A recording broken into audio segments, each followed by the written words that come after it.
जहां एक तरफ अब वर्ल्ड बैंक ने भारत के बारे में कर दिया है चौंकाने वाला खुलासा और ये कह दिया है कि भारत ने तो चीन को भी पछाड़ दिया है। जानेंगे क्या है मामला। तो वहीं दूसरी तरफ क्या पीएम मोदी पाकिस्तान जाएंगे, आखिर क्या बातें हो रही हैं? पाकिस्तानी पीएम से क्या भारतीय पीएम मिलेंगे, क्या कोई मीटिंग होने वाली है? जानेंगे क्या कुछ है मामला। इसके अलावा बहुत कुछ है, ये जानते हैं इन खबरों को विस्तार से। महामारी के बाद से दुनिया के घटनाक्रम इस तरीके से बदल रहे हैं कि शांति वाली बात कहीं भी देखने को नहीं मिल रही है। पहले महामारी ने परेशान किया और महामारी की वजह से महंगाई बढ़ती चली गई। तेल का रेट जो बढ़ा वो अब बहुत ज्यादा नीचे नहीं आ रहा है। तो वहीं दूसरी तरफ रूस यूक्रेन युद्ध ने और भी आग लगा दिया उस चीज में, और न सिर्फ तेल, कच्चे तेल या फिर सिर्फ गेहूं, बल्कि दुनिया भर में कई ऐसी सारी चीजें हैं जिसने महंगाई को बढ़ा दिया है। साफ तौर पर दिख रहा है कि रूस यूक्रेन का जंग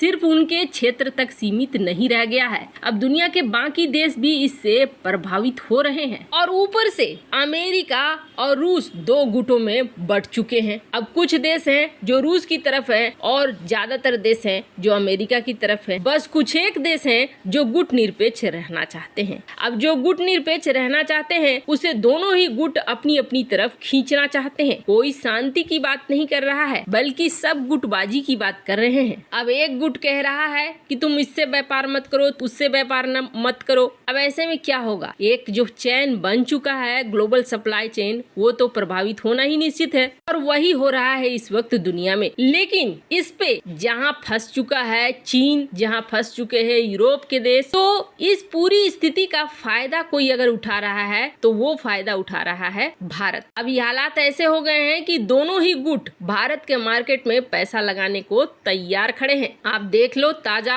आंकड़े, ऑस्ट्रेलिया के साथ फ्री ट्रेड साइन हो गया। अभी यूके के पीएम आ रहे हैं, वो भी ट्रेड की बात कर रहे हैं कि फ्री ट्रेड साइन हो जाए। इसके अलावा कई ऐसे देश हैं जिनके साथ व्यापार को लेकर भारत के अलग अलग समझौते हो रहे हैं। तो वहीं रूस की बात करें तो रूस के साथ भी कई ऐसे समझौते हो रहे हैं। अभी जैसे कि ताजा हुआ कि वैज्ञानिक समझौता अब रूस के साथ भारत का होगा। मतलब आप देखिए कि इस पूरे हालात में छप्पर फाड़ कर अगर कुछ बारिश हो रही है, कुछ फायदा मिल रहा है, तो वो मिल रहा है भारत। और ऐसा नहीं है कि चीन अछूता है, चीन के साथ हमारा व्यापार अभी पूरी तरीके से खत्म नहीं हुआ है, और ये तुरंत खत्म होगा भी नहीं जब तक कि हम आत्मनिर्भर न हो जाएं। अभी हमारा व्यापार चीन के साथ 125 बिलियन डॉलर तक पहुंच चुका है। रूस के साथ कोयले को लेकर, क्रूड ऑयल को लेकर बहुत तरह की MOU साइन हो चुके हैं। और आप देखेंगे जो खबरें आ रही है वो खबरें बता रही हैं कि दुनिया जो ये ग्लोबलाइजेशन हो रहा है इसमें चीन के पक्ष में नहीं खड़ी हो रही है, बल्कि भारत के पक्ष में खड़ी हो रही है। स्क्रीन पर आप देख सकते हैं आर्टिकल, जिसमें इस बात को साफ कहा गया है कि जिस तरीके से जियोपॉलिटिक्स बदल रहा है, इस जियोपॉलिटिक्स में दुनिया के देश अब भारत की तरफ खड़े हो रहे हैं।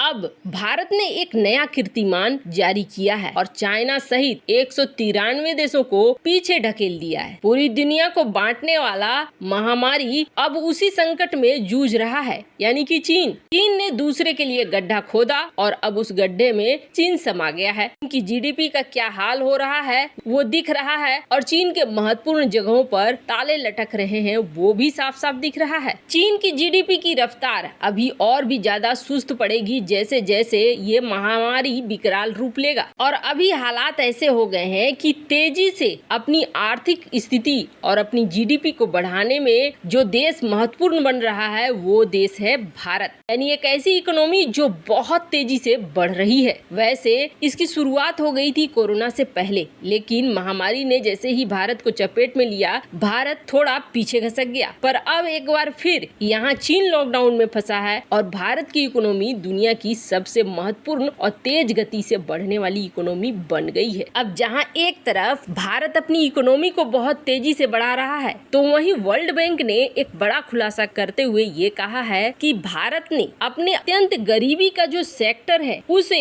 काफी हद तक हटा दिया है, और ये काम पिछले 8 साल के दौरान हुआ है। भारत इस क्षेत्र में बहुत तेजी से आगे बढ़ रहा है। खैर, वर्ल्ड बैंक का ये खुलासा चीन सहित दुनिया के कई देशों के लिए लिए एक बड़ी सबक है कि सारी चीजें की जा सकती है, बस चाहत होनी चाहिए उस चीज को हासिल करने की। जहाँ एक तरफ ये हो रहा है तो वहीं दूसरी तरफ मीडिया में कई ऐसी खबरें आ रही हैं जिसमें ये कहा जा रहा है कि पीएम मोदी और पाकिस्तान के नए पीएम शहबाज शरीफ की मुलाकात हो सकती है। वैसे आपको बता दें, नवाज शरीफ जो शहबाज शरीफ के भाई हैं, जब वो पीएम थे तब पीएम मोदी और नवाज शरीफ के बीच रिश्ते काफी अच्छे बताए जाते हैं और इसका प्रमाण तब मिला था जब नवाज शरीफ के अचानक बुलाने पर लाहौर दौरे के लिए अचानक से पीएम मोदी लैंड कर गए थे पाकिस्तान में और उस वक्त भारतीय सुरक्षा कर्मियों के हाथ पांव फूलने लगे थे जब ये अचानक निर्णय लिया गया था।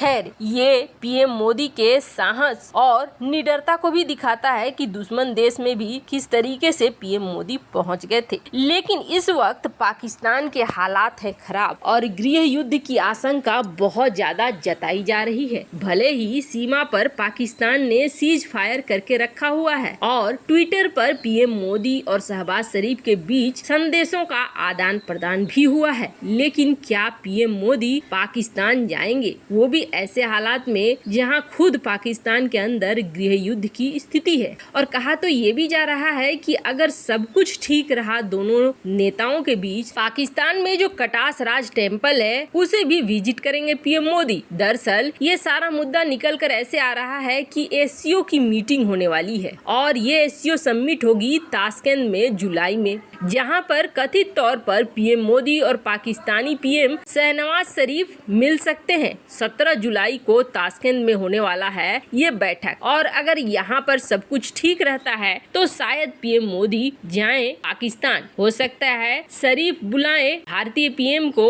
न्योते पर इस्लामाबाद। वैसे आपको बता दें, पीएम मोदी और नवाज शरीफ के बीच रिश्ते बहुत अच्छे रहे हैं, जिसकी वजह से जब पीएम मोदी 2014 में शपथ ग्रहण ले रहे थे तो उस वक्त उन्होंने नवाज शरीफ को भी न्योता दिया था। अब उम्मीद तो यही जताई जा रही है कि शहबाज शरीफ के काल में भारत और पाकिस्तान के रिश्ते सुलझाए जा सकेंगे, पर अब देखना होगा कि आगे रिश्ते कैसे रहते हैं। वैसे आप देख सकते हैं वियोन की ये न्यूज, जिसमें इस बात को लेकर आशंका जाहिर की गई है कि क्या पीएम मोदी और शहबाज शरीफ मिलने वाले हैं पाकिस्तान में। खैर, जैसी स्थिति है सिक्योरिटी को लेकर थोड़ा कंसर्न जरूर होगा पीएम मोदी की इस यात्रा पर अब देखना होगा कि ये सचमुच हो पाता है या फिर नहीं होता है। वैसे आपको क्या लगता है, जिस तरीके के हालात हैं, क्या पीएम मोदी को जाना चाहिए पाकिस्तान? उनकी सुरक्षा को लेकर हर भारतीय को चिंता जरूर होगी। वैसे आपकी क्या राय है, कमेंट कर जरूर बताएं। जल्द मिलते हैं अगले वीडियो में नई खबर के साथ।